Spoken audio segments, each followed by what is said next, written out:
Hello bachcho, let's read this question. The question says A varies directly with x square. If x is equal to 2 or 4, then A is equals to 20. Find A if x is equal to 8.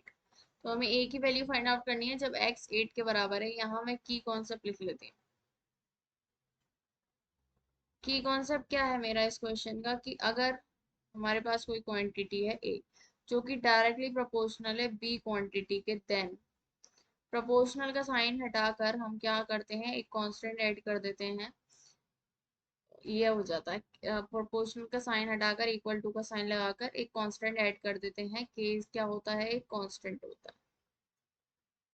ठीक है। और proportional का मतलब क्या होता है कि अगर कोई एक क्वांटिटी बढ़ रही है तो उसकी दूसरी वाली जो होगी वो खुद ब खुद बढ़ जाएगी।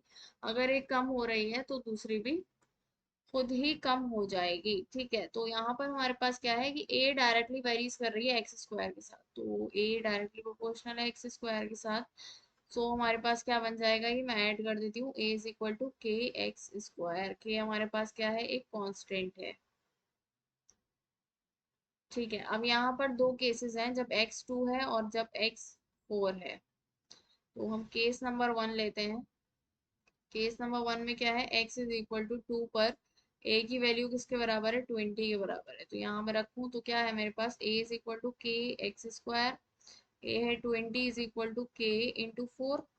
2 रखेंगे तो ये बन जाएगा 5। तो यहाँ से तो हमारे पास k की वैल्यू आ रही है 5। ठीक है। अब केस नंबर 2 लेते हैं। केस 2 क्या है हमारे पास कि जब x की वैल्यू 4 के बराबर है तो a की वैल्यू 20 है। तो a है क्या हमारे पास, K x square. 20 is equals to K into 16। 4 का स्क्वायर 16, तो k की वैल्यू क्या आ जाएगी, 4 5 ज़ा अपॉन 4 4 ज़ा, तो k की वैल्यू आ गई 5 अपॉन 4। अब हमें k की वैल्यू a की वैल्यू निकालनी है जब x की वैल्यू 8 के बराबर है। ठीक है। नाउ क्या है, x इज इक्वल टू 8 है और हमें a फाइंड आउट करना है। तो हम पहला पार्ट लेते हैं, केस नंबर 1 लेते हैं। जब हमारा क्या था, k की वैल्यू जब हमारे पास क्या है, 5 है। तो k की वैल्यू जब 5 है तो a इज इक्वल टू के एक्स स्क्वायर है। तो यहाँ से मेरे पास क्या बनेगा, a की वैल्यू कितनी आ जाएगी, 5 इंटू 8 का स्क्वायर मतलब 64। तो ये बन जाएगा 320। तो a की वैल्यू तो यहाँ से हमारे पास 320 आ गई। ठीक है। अब केस नंबर हम 2 लेते हैं, जब हमारे पास k की वैल्यू है 5 अपॉन 4।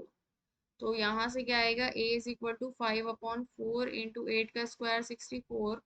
तो ये 4 1 ज़ा 4 और 6 ज़ा, तो a कितना हो जाएगा यहाँ से, a is equal to 5 into 16 is equals to 80 के बराबर। a की वैल्यू यहाँ से आ गई 80 के बराबर।